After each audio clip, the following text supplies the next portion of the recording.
Assalamualaikum warahmatullahi wabarakatuh.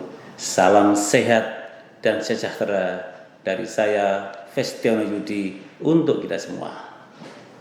Alhamdulillah, puji syukur kehadirat Allah Subhanahu wa Ta'ala. Salawat dan salam saya haturkan kepada junjungan Nabi besar Muhammad Sallallahu Alaihi Wasallam. Bapak, Ibu, Saudara yang berbahagia, yang insya Allah pada saat sekarang sedang sehat dalam lindungan Allah. Apapun yang menimpa kita, terutama hal-hal yang tidak baik, janganlah berprasangka buruk pada Allah. Karena apapun yang kita anggap baik, belum tentu baik menurut Allah. Begitu juga sebaliknya, apa yang kita anggap tidak baik, mungkin itu yang lebih baik menurut Allah. Kita tidak tahu, hanya Allah yang Maha Tahu. Oleh karena itu, kalau kita mengalami sesuatu yang tidak menyenangkan, tidak mengenakan, jangan berprasangka buruk dulu pada Allah. Contoh konkretnya, kalau kita punya cita-cita tidak kesampaian, jauh dari harapan, sebagai manusia kita boleh kecewa, manusiawilah. Namun jangan terlalu berlebihan sampai menyalahkan orang lain dan berprasangka buruk pada Allah. Diambil hikmahnya saja. Tentu di balik itu ada rahasia-rahasia Allah yang kita tidak tahu, hanya Allah yang Maha Tahu. Saya akan memberikan contoh atau gambaran testimoni dari Bapak Arianto yang awal mulanya cukup bersedih karena cita-citanya belum kesampaian. Namun alhamdulillah karena kesabarannya dan tetap berprasangka baik pada Allah, akhirnya mendapatkan kebahagiaan. Semoga ini menjadikan contoh bagi kita, menambah semangat dan sebagai penjarahan. Insya Allah seperti itu. Wassalamualaikum warahmatullahi wabarakatuh.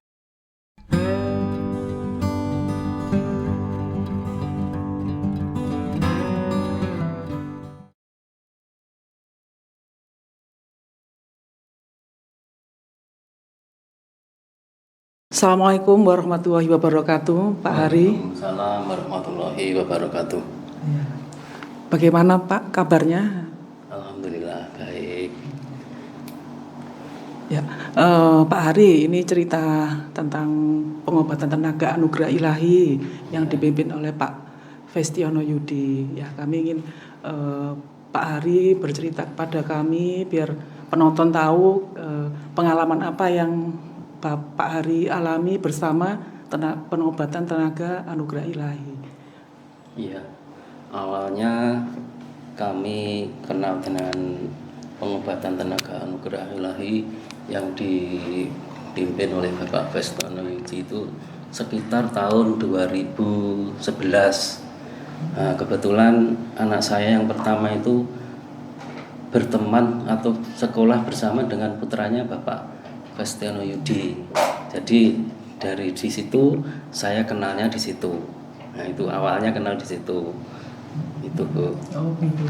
Pada awal perkenalan itu Pak Hari ada pengalaman atau langsung kontak dengan tenaga anugerah ilahi, kasusnya apa Pak?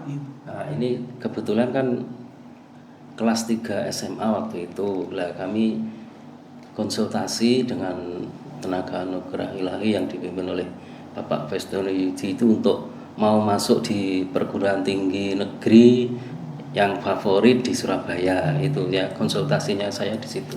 Untuk putra sulung ya, Pak Hari ya. Betul. Terus bagaimana Pak? Nah, pada waktu itu saya kan menceritakan dengan Bapak Festiono Yudi bahwa saya menginginkan anak saya yang pertama itu bisa masuk di perguruan tinggi negeri di Surabaya dan jurusan yang favorit waktu itu. Nah, namanya orang tua kan menginginkan ya punya kebanggaan tersendirilah kalau kita punya anak bisa sekolah di perguruan tinggi yang favorit, jurusan juga favorit dan nanti kalau tamat itu bayangan saya itu ya pasti bisa masuk lah, ngelamar di mana-mana itu bisa masuk, itulah itu keinginan saya untuk konsultasi di situ itu Bu. Ya, namanya orang tua ya Pak, pasti pengen menginginkan yang terbaik lah Ya, untuk anaknya kan itu. begitu ya. Ya, Lalu yang dikonsultasikan ke tenaga anugerah ilahi apa Pak?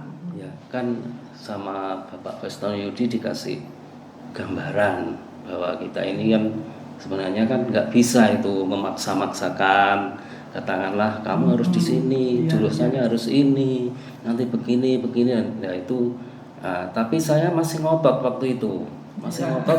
Akhirnya saya ya namanya orang tua, saya kursuskan itu 1 bulan karantina istilahnya itu. Waduh, Di karantina di sana, jadi sempat stres juga itu anak saya itu kan 1 bulan nggak bisa ketemu sama orang tua.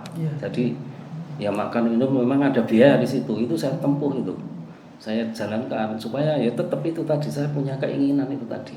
Jadi nampaknya itu yang mungkin yang kurang, yang kebetulan saya nggak ngerti gitu, jadi nggak memaksa, itu kan kurang bagus. Nah itu Bu.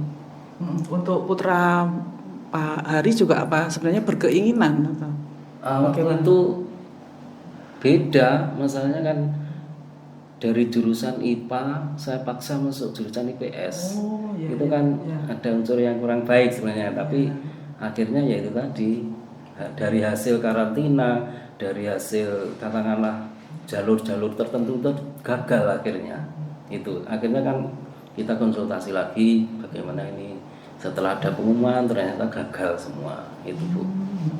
Terus yang disampaikan Pak Festiono Yudi pada waktu itu untuk Pak Hari bagaimana? Itu setelah itu kita konsultasi lagi, saya udah angkat tangan, ini enggak udah gagal istilahnya, saya gagal. Akhirnya Pak Yudi menyarankan supaya sekolah swasta.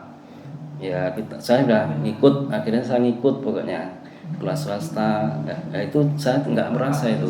Ternyata dari saran dari Bapak Feston Yudi itu kan disuruh sekolah swasta di Surabaya. Kemudian ternyata sudah dari situ jalan sudah terbuka. Tes itu tidak di sekolah, tidak di perguruan tingginya itu, di perguruan tinggi swasta. Tapi tesnya itu di rumah, online. Jadi yang ngerjakan tes itu bareng, istilahnya begitu. Nah akhirnya juga diterima, kemudian kita ikut.